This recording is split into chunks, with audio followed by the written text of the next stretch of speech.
Hello everyone. Today we are going to talk about linked list, part of data structures using C++ course.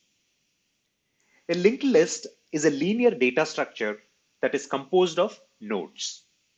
Each node in the linked list contains a data element and a reference to the next node in the list.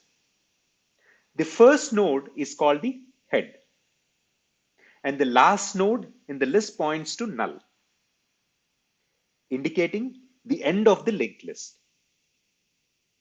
Linked lists can be used to implement various data structures such as stacks, queues, and others.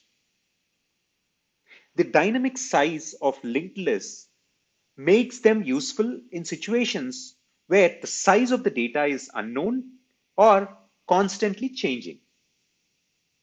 A linked list is a data structure that consists of a series of nodes connected by pointers.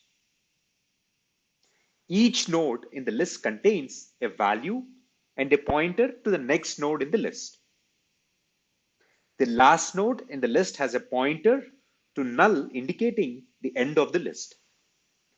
Here is an example implementation of a single linked list in C++.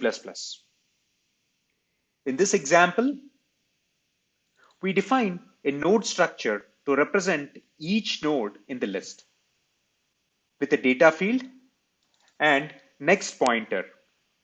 We also define a linked list class which has a private member head that points to the first node in the list.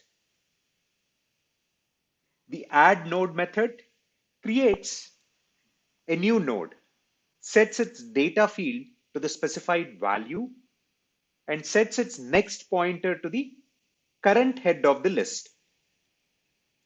The head is then updated to point to the new node. And the print list method starts at the head of the list and traverses the list by following the next pointers, printing the data values of each node as it goes along. In the main method, we instantiate linked list and call the methods in the linked list add node thrice, and at last we print the list of all the nodes using print list method. Hope this was helpful. Thank you for watching.